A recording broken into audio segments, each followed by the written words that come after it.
ప్రముఖ యాంకర్ గా మారాలా? 24/7 digital media స్కూల్లో చేరండి. వివరాలకు కింది నెంబర్ కి సంప్రదించగలరు. Hi hello welcome to 24/7 news TV. Bigg Boss house లో నామినేషన్స్ రచ్చరచ్చగా సాగాయి. అయితే సోనియా నిఖిల్ కి హైప్ ఇచ్చిందా? నామినేషన్స్ లో అందరి టార్గెట్ కన్నడ బ్యాచేనా? ఈ వారం డేంజర్ జోన్ లో ఎవరుంటారు? సీత మణికంఠ రెచ్చిపోయారా అనే ఇంట్రెస్టింగ్ విషయాలను ఈ రోజు మనతో పాటు డిస్కస్ చేయడానికి బిగ్ బాస్ అనలిస్ట్ పరిటాలమూర్తి గారు మనతో ఉన్నారు. ఆయన అడిగి మరిన్ని ఇంట్రెస్టింగ్ విషయాలను తెలుసుకుందాం. నమస్తే సార్. నమస్తే అమ్మా. సార్ బాగున్నారా? సూపర్ గా ఉన్నా. సార్ ఫస్ట్ చెప్పండి, నామినేషన్స్ విషయానికి వస్తే సోనియా నిఖిల్ కి హైప్ ఇచ్చిందా? సోనియా రచ్చ చేసేసిందని చెప్పుకోవాలి. ఎందుకంటే వాట్ ఎవర్ ఇప్పటి వరకు జరుగుతున్న సినారియోని ఓపెన్ ఫైల్ చేసేసి అవునవును మొత్తం. అంటే అప్పుడు దాకా ఏదో కామెడీకి వెళ్ళి ఏ వచ్చి బి పై వాళ్ళు బి వచ్చి సి ఇలాంటి కామెడీ చేసుకుంటాం, తర్వాత గౌతమ్ అక్క అంటాం, ఇదంతా రచ్చ నడిపింది. ఒక్కసారి ఓపెన్ అప్ అయిపోయింది. ఆ ఓపెన్ అప్ అవ్వడం అనేది నిఖిల్ కి కొంచెం గ్రాఫ్ పెంచిందనే నేను అనుకుంటున్నా. ఎందుకు నిఖిల్ కి గ్రాఫ్ పెంచింది అంటున్నానంటే, వాట్ ఎవర్ సినారియోస్ జరిగినాయో అన్ని నిఖిల్ చుట్టూ ఏదైతే జరిగిందో ఆ విషయంలో నిఖిల్ ఎప్పుడు కూడా నోరు జారి ఏది మాట్లాడాల. ఆయన గురించి మాట్లాడుకున్నారు, నిఖిల్ గురించి చెప్పుకున్నారే తప్ప ఎప్పుడు కూడా నిఖిల్ గురించి నిఖిల్ మాట్లాడాల, తన గురించి తను ఎప్పుడు కూడా మాట్లాడాల. అయితే ఇప్పుడు ఈ యష్మిది నిఖిల్ది ఏదైతే ఉందో దాన్ని అయితే ఓపెన్ అప్ చేసింది మధ్యలోనే. నువ్వు ఎమోషనల్ కి రెస్పెక్ట్ ఇస్తావా అంటే, నేను ఎదుటి వాళ్ళ ఎమోషన్ కి రెస్పెక్ట్ ఇస్తా, అందుకనే ముఖం మీద చెప్పను అన్నాడు. నువ్వు ముఖం మీద ఎందుకు చెప్పాలా ప్రేరణకు అనే విషయం వచ్చింది. ఏది కిల్లర్ గర్ల్స్ టాస్క్ లో నీ పాయింట్ వ్యాలిడ్ పాయింట్ తేజాన్ చేసినావు, గంగవ్వ వ్యాలిడ్ పాయింట్ కాదు పృథ్వీని చేసింది, బట్ ప్రేరణ తీసుకుంది గంగవ్వ పాయింట్ తీసుకుని పృథ్వీని నామినేట్ చేసింది అనే పాయింట్ ని తీసుకుని వచ్చి ప్రేరణ నామినేషన్ అప్పుడు లేపింది. ఇది యాక్చువల్ గా లైవ్ లో చాలా జరిగినాయి పాయింట్లు, చాలా టెలికాస్ట్ చేయలేదు, దాని గురించి కూడా మాట్లాడుకుందాం. ఇదంతా లైవ్ లో జరిగినప్పుడు అప్పుడు నిఖిల్ ఏం చెప్పాడంటే, ప్రేరణ దగ్గరికి వెళ్ళి ఒక మాట చెప్పావు, అదే నువ్వు మళ్ళీ పృథ్వీ దగ్గరికి వచ్చి ఇంకొక మాట చెప్పావు. అంటే నువ్వు ఒక్కొక్కరికి ఒక్కొక్క రీజన్ చెప్తావు. వాట్ ఎవర్ అంటే అతనేమన్నాడంటే, ఏదైనా కూడా నేను మొహం మీద చెప్పలేను, ప్రేరణ నువ్వు తప్పు చేసావని అప్పుడే చెప్పాలి అంటది సోనియా. సో అది నేను మొహం మీద నేను అట్లా ఆ కైండ్ ఆఫ్ మనిషిని కాదు, నేను అట్లా పెరగల, నేను అలా మాట్లాడేవాడిని కాదు అని చెప్తున్నాడు.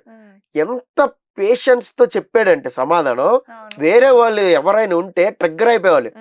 నువ్వు ఇప్పుడు వచ్చి చెప్తున్నావు ఏంది, ఎప్పుడుదో నాకేం గుర్తుంటది, నాకు గుర్తుండదు, నాకు గుర్తు లేదు అనేది. విష్ణుప్రియ ఎలా దండం పెట్టింది, నాకు గుర్తు లేదబ్బా, ఏ విషయం నాకు గుర్తు లేదు, నన్ను అడగద్దు అంది. ఎందుకు? పొరపాటున ఫ్లిప్ అయిపోతావేమో. అక్కడ ఆల్రెడీ యష్మి కొద్దిగా ఫ్లిప్ అవుతుంది. అయితేనప్పుడు నిఖిల్ మాత్రం చాలా స్టబ్బెన్ గా, చాలా కరెక్ట్ గా పాయింట్ టు పాయింట్ మాట్లాడుతున్నాడు. తను ఏ పాయింట్ అడుగుతుందో అదే పాయింట్. నువ్వు అసలు ఎమోషనల్ కి రెస్పెక్ట్ ఇస్తే ఇన్ ఫ్రంట్ ఆఫ్ నాగార్జున నువ్వు సైలెంట్ గా ఉండవు. సో నన్ను నువ్వు ఇన్ఫ్లుయెన్స్ చేస్తే ఇలా మాట్లాడావు అన్న పాయింట్ కూడా తెచ్చింది. అది మీకు టెలికాస్ట్ కాలేదేమో కానీ తెచ్చింది. తెచ్చినప్పుడు ఏంటంటే అక్కడ ఇన్ ఫ్రంట్ ఆఫ్ నాగార్జున ముందు కూడా నువ్వు సైలెంట్ గా ఉండిపోయావు. అంటే సైలెన్స్ అనేది నీ గేమ్ ని వెనక్కి తీసేస్తుంది ఒకటి. ఇంకొకటి ఏంటంటే, నువ్వు ఎక్కడ మాటలు అక్కడ చెప్పి వాళ్ళని నువ్వు మచ్చిక చేసుకుంటావు. ఆ మాట అనలేదు కానీ ఆ కైండ్ ఆఫ్ క్యారెక్టర్ నీది అన్నట్టు అక్కడ సోనియా లాక్ చేయాలని చూసింది. నువ్వు ఎమోషనల్ కి ఎప్పుడు ఎవరి ఎమోషనల్ కి రెస్పెక్ట్ ఇవ్వవు. ఈవెన్ ఫస్ట్ దాంట్లో కూడా నైనిక నా మీద అరుస్తుంటుంటే, చిన్నపిల్లల చైల్డిష్ గా బిహేవ్ చేయకు అని నైనిక ఏదో అరుస్తుంటుంటే నువ్వు నైనికని గద్దించి ఆపావు. అప్పుడు ఆపి నాకేదో ఫేవర్ చేసినట్టుగా మాట్లాడావు. బట్ ఎవరికి వాళ్ళకి అక్కడ నువ్వు మాట్లాడుతున్నావు అంటే ఎప్పుడు కూడా ఒక ఎమోషనల్ కి రెస్పెక్ట్ ఇవ్వలేదు అంటూ యష్మి మ్యాటర్ తెచ్చింది. నువ్వు యష్మికి మరి డైరెక్ట్ గా ఫేస్ మీద చెప్పేయచ్చు కదా, నువ్వు అంటే నాకు ఇంట్రెస్ట్ లేదు, ఇది లేదు, మరి ఎందుకు చెప్పలేదు? ఆమె ఇది చుట్టూ మాట్లాడింది కదా, నిన్ను డైరెక్ట్ గా గోల్డెన్ రూమ్ లో కూర్చోబెట్టి అడిగింది కదా అనే పాయింట్లను తెచ్చినప్పుడు నిఖిల్ ఒక మాట అన్నాడు, నేను ఆ పాయింట్ లో ఎప్పుడు కూడా యష్మి మాట్లాడాల ఫేస్ టు ఫేస్ నాతో. వెళ్ళింది పృథ్వీతో మాట్లాడుకుంది, పృథ్వీ నాకు చెప్పాడు. ఫేస్ టు ఫేస్ మాట్లాడి ఉంటే నేను ఖచ్చితంగా చెప్పేవాడిని. ఆ రోజు నేను చెప్పాను కూడా. యాక్చువల్ గా ఇది లైవ్ లో టెలికాస్ట్ అయిన బిట్ మీకు సాటర్డే ప్లే చేస్తే అదిరిపోద్ది ఎపిసోడ్. ఎందుకంటే నిఖిల్ యష్మి ఇద్దరు కూర్చుని మాట్లాడుకున్నారు ఆ రోజు. అక్కడ వాష్రూమ్ కి వెళ్ళే రోడ్డు ఉంటది, అక్కడ ఒక డస్క్ లో ఉంటాయి, కూర్చుంటానికి సీటింగ్ ఉంటుంది. ఆ సీటింగ్ దగ్గర కూర్చుని వాళ్ళిద్దరు మాట్లాడుకుంటే యష్మి ఒక డైలాగ్ కూడా ఉంది, నీకు అంటే ఇంట్రెస్ట్ లేకపోతే నేనేం ఫోర్స్ చేయను, నాకు కూడా బయట చాలా మంది ఉన్నారు అంది. ఈ మాట అంది అంటే అక్కడతో కట్ ఆఫ్ అయిపోయినట్టే కదా, ఉమ్, కట్ ఆఫ్ చేసినట్టే నిఖిల్. ఉమ్, కట్ ఆఫ్ చేయలేదు అని సోనియా ఏదైతే స్టేట్మెంట్ ఇచ్చిందో ఉమ్. సోనియా ఆ ఎపిసోడ్ చూడలా. అంతే. అప్పటికి ప్రేరణ యష్మికి చెప్తుంది కూడా, ఆమె సగం సగం చూసొచ్చి ఇట్లా గొడవలు. చెప్తుంది. ఆ. ప్రేరణ కరెక్ట్ గెస్ చేసింది. ఉమ్, ఆమె నీకు సపోర్టింగ్ గా మాట్లాడుతున్నట్టు చెప్తుంది, నువ్వు రెచ్చిపోతున్నావు, ఉమ్, నిఖిల్ ని మాట్లాడేస్తున్నావు నువ్వు అంది, మాట్లాడేస్తున్నావు అంది. ఉమ్, బట్ యష్మి రెచ్చిపోయింది, అవును. మాట్లాడేసింది. ఉమ్, ఎస్ నువ్వు చెప్పలా, నా తరఫున ఒకళ్ళు వచ్చారు ఉమ్, మాట్లాడడానికి సోనియా. ఉమ్, ఇక్కడ ఎలా ఉందంటే అంతకు ముందు యష్మినే సోనియాని నిలదీసి అడిగింది, అవును. అప్పుడు అందరు చప్పట్లు కొట్టారు. ఉమ్, యష్మి సూపర్ అడిగినావు, ఉమ్, సోనియాని ఏ పాయింట్లు అడగాలి ఉమ్, ఆడియన్స్ పాయింట్ ఆఫ్ వ్యూలో అడిగింది యష్మి. అవును. అప్పుడు యష్మి గ్రాఫ్ పెరిగింది, ఉమ్, ఉమ్, సోనియా ఎలిమినేట్ అయింది. అవును. మళ్ళీ సోనియా వచ్చి యష్మి తరఫున ఎలా మాట్లాడుతుంది అనుకుంది, ఉమ్, చిన్న చిన్న లాజిక్ మిస్ అయిపోయింది అవును, బ్రెయిన్ లో. ఉమ్, సో నాకు సపోర్టింగ్ గా మాట్లాడుతుంది, ఈ విషయంలో ఉమ్, నిఖిల్ వల్ల నేను బ్యాడ్ అయిపోయాను అనే ఫీలింగ్ కి వెళ్ళిపోయింది అవును, యష్మి. ఉమ్, వెళ్ళిపోయి మాట్లాడుతుండంటే ఒక డైలాగ్ అన్నాడు నిఖిల్, నాకు బాగా నచ్చింది. ఏంటంటే, అంటే నీ ఉద్దేశం ఏంటి, ఇప్పుడు నేను ఇదంతా అడ్వాంటేజ్ తీసుకుంటున్నాను అనుకుంటున్నావా ఆ, అని అన్నాడు. నేను ఆ మాట అనలేదు అంది. ఉమ్, బట్ నువ్వు పోర్ట్రే చేస్తుంది అలాగే అదే ఉంది అన్నాడు. ఆ, నువ్వు మాట్లాడే డైలాగులు ఇలాగే ఉన్నాయి అన్నాడు. ఉమ్, అంటే ఎంత బాగా గుంజితే లాగితే ఎంత బాధపడతారు. ఉమ్, ఇప్పుడు మీరు సోనియాది ఒక్కటే చూస్తున్నారు, నేను సీతది కూడా చూస్తున్నా. ఓకే. సీత అన్న మాటలు కూడా చాలా హర్ట్ అయిపోయాడు. ఉమ్, సీత నవ్వుతూ నవ్వుతూ, ఇంకా టెలికాస్ట్ కాలా మీకు, ఉమ్, నవ్వుతూ నవ్వుతూ తేనె పూసిన కత్తిలాగా ఇలా కోసింది నిఖిల్ని. ఓకే. చాలా అంటే చాలా బాధపడ్డాడు, కళ్ళమ్మ నీళ్ళు కూడా వచ్చేసినాయి ఉమ్, నిఖిల్కి. ఉమ్, ఇది ఒక రకంగా నిఖిల్కి హైపే, ఓకే. నిఖిల్ గ్రాఫ్ అనేది పెరుగుద్ది, డౌటే లేదు. ఉమ్, కానీ ఏంటంటే నిఖిల్ స్వభావం ఏదైతే మన నేచర్ ఉంటుందో ఉమ్, ఆ నేచర్ ని వాళ్ళు ఏంటంటే ఫ్లిప్ అవుతున్నావు అని ప్రూవ్ చేయడానికి ట్రై ట్రై చేస్తున్నారు. చేస్తున్నారు. ఉమ్, ఇప్పుడు నేను ఒక ఎగ్జాంపుల్ చెప్తా, ఆడియన్స్ అందరికి కూడా చెప్తా. ఇప్పుడు మన ఇంట్లో ఉంటాం, ఒక నలుగురితో ఫ్యామిలీతో ఉంటాం. ఉమ్, మనం ఏదో ఒక రీజన్ తో బయటికి వెళ్ళాం, సినిమాకి వెళ్ళాం. ఓకే. డాడీ నేను సినిమాకి వెళ్ళా అని చెప్తారా, వేరే రీజన్ ఏదని చెప్తారు. ఉమ్, అవును, అమ్మకి మాత్రం నిజం చెప్తారు రీజన్. అవును, అవును. ఎందుకంటే అమ్మ అర్థం చేసుకుంటది, ఉమ్, సినిమాకి వెళ్ళానని ఏం పెద్ద అందం. ఉమ్, చెల్లికి సినిమా రివ్యూ కూడా చెప్తాం, అవును. ఇట్లుంది అట్లుందని. ఉమ్, ఇక్కడ మనం ఫ్లిప్ అయినట్ట కాదు. కాదు కదా. ఉమ్, ఎవరు ఎలా హట్ అవ్వకుండా ఉంటారు, ఉమ్, వాళ్ళని హట్ చేయడం ఫీల్ చేయడం అనేది ఉమ్, కరెక్ట్గా ఉండదు. ఉమ్, దట్ ఈస్ కాల్డ్ ఎమోషన్. అవును, వాళ్ళ ఎమోషన్ కి రెస్పెక్ట్ ఇవ్వడం అంటే నిఖిల్ దృష్టిలో అది అవును. అదే చెప్పాడు అక్కడ. ఉమ్, సో వాళ్ళు అక్కడ డైరెక్ట్ గా చెప్తే హట్ అవుతచ్చు ఉమ్, మేబీ, అందుకని నేను ఇది చెప్పా. ఇక్కడ సోనియా ఇంకొక మాట అంది, మరి నాకు రెడ్ ఎగ్ ఎందుకు ఇచ్చావు, ఉమ్, రెడ్ ఎగ్ ఇచ్చినందుకు రీజన్ ఏం చెప్పావు, ఉమ్, నాకో రీజన్ చెప్పావు, నాగార్జున గారు అడిగితే ఒక రీజన్ చెప్పావు, సో ప్రేరణ యష్మికి ఒక రీజన్ చెప్పావు అంది. ఉమ్, అంటే ఈవిడ వెళ్ళి అది చూసుకుంది, ఉమ్, అంతా. చూసుకుని ఆ రీజన్స్ చెప్పినప్పుడు కరెక్ట్ గా చెప్పాడు నిఖిల్. ఉమ్, ఇప్పుడు అక్కడ నాది ఏంటంటే నువ్వు మెగా చీఫ్ ఎలా అవుతావో చూడాలనుకున్నా, ఉమ్, అది నీకు నేను చెప్పలేను కదా డైరెక్ట్ గా. ఏది అవును. నువ్వు మెగా చీఫ్ అయ్యి ఏం పీకుతావు నాకు చూపించు అని రెడ్ ఎగ్ ఇస్తాడా ఎవడైనా, ఇయ్యడు. ఇవ్వడు కదా. ఉహు, నువ్వు బాగా ఆడుతావు గెలుస్తావు, సమ్మోర్ నీకు ఇవ్వాలనిపించింది ఉమ్, అని ఇచ్చావు. ఉమ్, అక్కడ సోనియా ఏమంటది, మరి సీత బాగా ఆడింది అని చెప్పావు, ఆ టాస్క్ లో బ్రహ్మాండంగా ఆడింది సీత అని చెప్పావు, ఉమ్, మరి సీతకి ఎందుకు ఇవ్వలేదు, why Sonia um, miss influence చేసిందా అని సార్ అడిగితే ఎందుకు మాట్లాడలా ఉమ్, అంది. ఇక్కడ సార్కి రెస్పెక్ట్ ఇచ్చి మాట్లాడాల. ఉమ్, సార్ మాట్లాడుతున్నారు, ఒక విషయంలో చెప్తున్నారు, ఒబే అయ్యాడు. ఉమ్, అగ్రీ చేసి. ఓకే సార్, ఉమ్, అది యాక్చువల్గా నేను ఇందుకోసం అని పర్పస్ కోసం ఇచ్చా అని చెప్పాడు. ఉమ్, అక్కడ సార్ ఎలా కన్విన్స్ అయ్యి ఎక్కువ తెట్రో దాని నుంచి మాట్లాడతాడు ఎవడైనా అంతే. ఉమ్, అలాగైతే మనకంటే 100 సార్లు సార్ ముందు అసలు వేరే రీజనే కొత్త పాయింట్ చెప్పేసేవాడు వచ్చి అవును, ఉమ్, సడన్ గా. ఉమ్, సో అక్కడ ఏంటి బ్యాలెన్స్ చేయడం అంటారు దాన్ని, అవునవును. బ్యాలెన్స్ చేయడం వేరు, ఫ్లిప్ అయిపోవడం వేరు. ఉమ్, సో నిఖిల్ చేసింది బ్యాలెన్స్, ఫ్లిప్ కాదు. ఉమ్, బ్యాలెన్స్ చేయడం అంటే నువ్వు కన్విన్సిబుల్ గా మాట్లాడుతూ నీకు కావాల్సింది చెప్పడం, నువ్వు హట్ అవ్వకుండా మాట్లాడడం. ఉమ్, ఇది ఒక నేచర్ ఉంటుంది, బై బర్తే ఆ నేచర్ ఉంటుంది, చాలా మందికి ఉంటుంది. అంతేగాని నీకొక రీజన్, వాళ్ళకొక రీజన్, వాళ్ళకొక రీజన్, ఆ తప్పుడు రీజన్ అయితే నువ్వు బ్లేమ్ చేయాలి. అవును. అది పాజిటివ్ గానే ఉందిగా. ఉమ్, ఇప్పుడు నువ్వు మెగా చీఫ్ అయ్యి ఏం చేస్తావో చూద్దాంరా, సోనియాకి ఇచ్చాను అని అబ్బాయితో అన్నాడు. ఉమ్, నన్ను వాదించుతుంది, నాతో ఇట్లా నాతో ఇంత ఆర్గ్యుమెంట్ చేస్తుంది కదా, మరి చీఫ్ అయితే ఏం చేస్తుందో చూద్దాం అన్నాడు. ఓకే, అది పాజిటివ్ గానే ఉంది కదా. అవును. చీఫ్ అయ్యి ఏం పీకుతుందా నేను చూస్తా, అసలు దాని ఆట కట్టిస్తా, ఉమ్, ఇలా మాట్లాడితే Wrong. ఫ్లిప్ అయ్యాం, ఉమ్, రాంగ్ అది. ఉమ్, సో చిన్న పాయింట్లు ఏంటంటే నువ్వు ఎమోషనల్ కి రెస్పెక్ట్ ఇవ్వు అనే దానికి ఉమ్, చాలా విషయాలు చెప్పి యష్మి యష్మికి సపోర్టింగ్ గా మాట్లాడి యష్మి సపోర్ట్ తెచ్చుకుంది.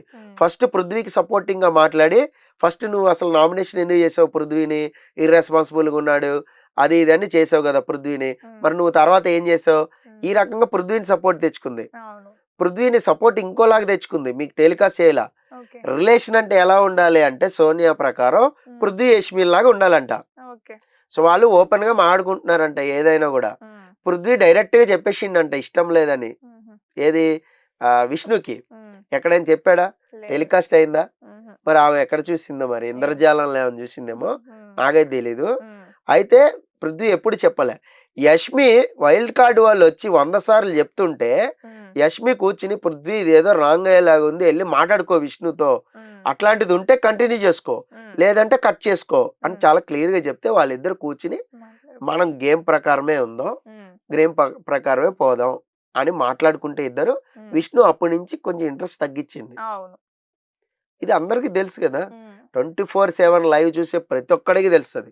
24/7 లైవ్ చూడకుండా ప్రోమోలు చూసో, కామెంట్లు చదివేసో, లేదంటే తమ్నైల్ చదివేసో, లేదంటే సోషల్ మీడియా వచ్చిన మీమ్స్ చూసేసో ఒక అభిప్రాయానికి వస్తే బిస్కెట్ అయిపోతారు లోపలికి వెళ్ళాక. సో ఇక్కడ నిఖిల్ ని ఎంతలాగా లాక్ చేయాలని చూసిందంటే ఆల్మోస్ట్ స్టేట్మెంట్లు ఇచ్చేస్తుంది సోనియా. మనకు తెలుసు కదా ఫస్ట్ 3-4 వారాల్లో ఎలా ఉంటదంటే అది జరగంది కూడా జరిగింది అని ఇలా చెప్పేస్తుంది స్ట్రాంగ్ గా. లేబుల్ అంటారు దాన్ని, డైరెక్ట్ స్టాంప్ లేబుల్ పర్ఫెక్ట్ గుద్దేస్తుంది. ఇది దిస్ ఈస్ కరెక్ట్, ఇది ఇదే నువ్వు అన్నావు అనేస్తుంది. అది అందో లేదో కూడా ఆమె చెక్ చేసుకోవాలి వెళ్ళి. ఇప్పుడు పరిటాల మూర్తి గారు మొన్న రివ్యూలో నన్ను తిట్టారు అని చెప్పేస్తుంది. తిట్టానా, నేనేం తిట్టాను, నేను చెక్ చేసుకోవాలి వెళ్ళి. ఎక్కడ తిట్టా చూపించంటే ఉండదు ఆన్సర్. నువ్వు తిట్టావు, ఆ రోజు తిట్టావు అంతే, ఫిక్స్ అనమాట. అది దట్ ఈస్ కాల్ స్టేట్మెంట్. స్టేట్మెంట్లు ఇచ్చేసి వెళ్ళిపోతుంటే నిఖిల్ ఆపాడు, 3 సార్లు ఆపాడు. నువ్వు ఇష్టం వచ్చినట్టు మాట్లాడద్దు, స్టేట్మెంట్లు ఇచ్చేకు ఉండు, నువ్వు చెప్పు యష్మి ఏమైందని. నేను ఒక పాయింట్ చెప్తా ఆడియన్స్ కి. ఓకే, సోనియా నిఖిల్ నంది డైరెక్ట్ గా చెప్పాలి కదా యష్మికి. యష్మి ఫీల్ అయిపోయింది ఆ విషయంలో. యష్మి 2-3 సార్లు చెప్పినా నీకు మనోభావాలు దెబ్బతినేలాగా నువ్వేం చెప్పలా అంది. మరి యష్మి ఏం చేసింది గౌతమ్కి? This is question. యష్మి కూడా డైరెక్ట్ చెప్పలే కదా, గౌతమ్కి వెళ్ళి చెప్పిందా? స్టార్టింగ్ తను చాలా పద్ధతిగా ప్రేరణ అడిగితే ప్రేరణకి చెప్పాడు. తర్వాత వచ్చి మళ్ళా ప్రేరణ ఎక్కడ యష్మికి చెప్తే ఇది వేరేలాగా వెళ్ళిపోద్దేమోనని వచ్చి యష్మికే డైరెక్ట్ చెప్పాడు గౌతమ్. ఇంట్రెస్ట్ ఉంటే కంటిన్యూ చేయి, లేదంటే లేదని అక్కడే చెప్పొచ్చు కదా. నువ్వెందుకు దాన్ని ఇలా ఇలా ఇలా తిప్పి గౌతమ్ టీ షర్ట్ వేసుకునే వరకు ఎందుకు వెళ్ళావు? సో నీలో కూడా ఉంది కదా. మరి అక్కడ నీకు ఒకవేళ నిఖిల్ మీద ఇంట్రెస్ట్ ఉన్నప్పుడు నువ్వు ఎలా ఉండాలి? లేదురా నాకు వేరే వాళ్ళ మీద ఇంట్రెస్ట్ ఉంది, వాళ్ళు ఎస్ అన్నా నో అన్నా నాకు బయట కూడా వేరే ఉంది, నేను అది చూసుకుంటా, నువ్వు అయితే మనం మామూలుగానే ఉందాం ఫ్రెండ్స్ గా అంటే అక్కడతో కట్ ఆఫ్ కదా. స్టార్టింగే అవ్వాలి అది. స్టార్టింగ్ అవ్వకుండా దాన్ని ప్రొలాంగ్ చేసుకుని ఇదేదో బాగుంటుందేమో, ఫన్ జనరేట్ అవుద్దేమో, ఒక లవ్ ట్రాక్ వెళ్ళిద్దేమో, లేదంటే ఏదైనా ప్లస్ పాయింట్ అవుతుందేమో, ఇలాంటి కోతి వేషాలు అంటారు దీంట్లో సైట్ గా చెప్పాలంటే. ఈ కోతి వేషాలు వేయడం వల్ల ఏమైందంటే ఇక్కడ నుంచి జంపింగ్ అయ్యి అదేమైంది, పృథ్వీ కామెడీ సాంగ్ పాడే వరకు పోయింది. పోయిన తర్వాతే మీకు ఇదంతా చెత్త చేసుకుంది ఎవరు? ఫస్ట్ నాకు డ్రీమ్ వచ్చిందని చెప్పింది ఎవరు? సింపుల్. అదే అడిగి ఉండాల్సింది నిఖిల్. నేను చెప్పానా నాకు ఒక కళ వచ్చిందని నేను చెప్పానా? ఇంకా లైవ్ లో టెలికాస్ట్ అయింది ఏంటంటే ఇప్పుడు డ్రీమ్ కాస్త బ్యాడ్ డ్రీమ్ అయింది. మొన్నటి దాకా ఒక బ్యూటిఫుల్ డ్రీమ్ ఉంది, ఇప్పుడు బ్యాడ్ డ్రీమ్ అయింది అనమాట ఇది. సో బ్యాడ్ డ్రీమ్ అంటే మీకు టెలికాస్ట్ అయితే అర్థమైపోద్ది, బ్యాడ్ డ్రీమ్ అయిపోయింది ఇప్పుడు ఇది. సో ఇలాగా ఏంటంటే యష్మి గౌతమ్ కి చెప్పకపోవడం కరెక్ట్ కాదు. అలాగని డైరెక్ట్ గా నిఖిల్ తో మాట్లాడి కూర్చుని సార్ట్ అవుట్ చేసుకోవాలా. ఈ పాయింట్ ని, ఈ సెన్సిటివ్ ఇష్యూని నువ్వు తీసుకుని వచ్చి సోనియావి సో నిఖిల్ ని బ్లేమ్ చేయడం అనేది కరెక్ట్ గా అనిపించలేదు.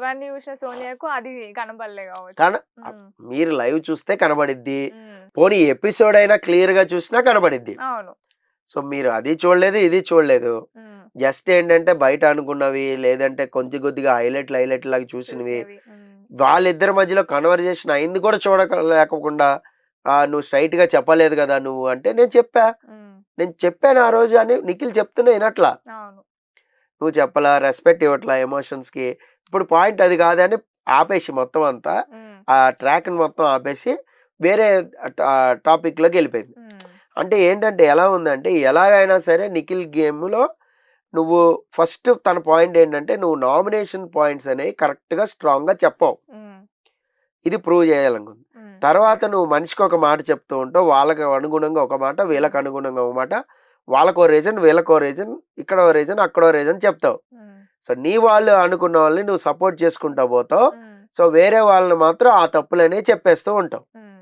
నీకు యష్మి చేసిన తప్పు కనపడలా, ఎగ్ టాస్క్ లో తేజ చేసిన తప్పు కనపడింది. సింపుల్గా చెప్తున్నా, సోనియా చెప్పిన పాయింట్లే, నేను చెప్పిన పాయింట్లు కాదు. సోనియా చెప్పిన పాయింట్లే ఇవి. వాట్ ఎవర్ నీకు వేరే వాళ్ళు చేసిన తప్పులు కనపడవు. వాటర్ ట్యాంక్ టాస్క్ గురించి కూడా వచ్చింది ఇక్కడ. వాటర్ ట్యాంక్ టాస్క్ గురించి ఆల్మోస్ట్ అర్ధగంట మాట్లాడుకున్నారు.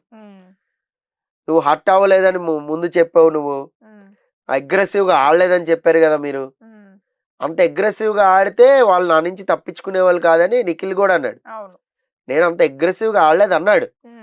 మేబీ నేను గుంజడంలో ఎక్కడైనా చిన్న హట్టింగ్ ఉంటుందేమో తప్ప అంతగా ఆడలేదని. మరి ఎందుకు అరిచి అంత గోల్ చేశారు? ఈ పాయింట్ వచ్చింది అక్కడ. అవినాష్ నువ్వు అగ్రెసివ్ గా ఆడేవని చెప్పావు యష్మి ఆ రోజు నాగార్జున ముందు, తను కూడా ఒప్పుకున్నాడు. మరి వాడెందుకు ఒప్పుకున్నాడు నాకు అర్థం కాదండి. అంటే ఇక్కడ ఎలా ఉందంటే యష్మి 100 రకాలుగా బ్రెయిన్ లో ఎక్కిచ్చేస్తుంటే అందరూ కూడా ఫేడప్ అయిపోతున్నారు. ఏ పాయింట్ ఏంటి అనేది తెలియట్లా, గుర్తున్నట్లా. అంతెందుకు మనకే గుర్తుంటుందా? ఇప్పుడు 5వ వారం ఇలా డిస్కస్ చేసుకున్న ఏ పాయింట్ చెప్పమ్మా అంటే చెప్తావా? చూసి చెప్తా సరే ఒక అరగంట అంటావు. మరి వాళ్ళు ఎందుకని గుర్తు పెట్టుకుంటారు? ఇప్పుడు పాత వాళ్ళు వచ్చి పాత అంతా తవ్వింది బేబక్క. పృథ్వీని ఎట్లా నామినేట్ చేసింది? ఆడుకున్నాడు, అందుకని ఆడుకున్నాడు. నువ్వు అందుకే వెళ్ళిపోయావు అన్నాడు. చాలాసేపు జరిగింది, వాళ్ళిద్దరు చాలా ఫన్నీ జరిగింది. చాలా యారగెంట్ గా మాట్లాడాడు. మధ్యలో కళ్ళమని నీళ్ళు వస్తే బేబక్క ఏడవాలని చూస్తే ఏడుస్తున్నా అన్నాడు. చల్ నేను ఏడవట్లే అంది. బట్ హట్ అయింది, కళ్ళమని నీళ్ళు వచ్చాయి, అదంతా జరిగింది. అంటే ఇదంతా ఏంటంటే వాట్ ఎవర్ జరిగింది, సోనియా నిఖిల్ నామినేట్ చేసింది నిఖిల్కే ప్లస్ పాయింట్ అయింది. అంటే ఇప్పుడు దాకా ఒక డౌట్ ఉండే జనాలకి, ఆ డౌట్ ని ఈమె తీర్చేసింది. అలా వెళ్ళిపోతాడు, డౌట్ లేదు, రాసి పెట్టుకుని పక్కా. Okay sir.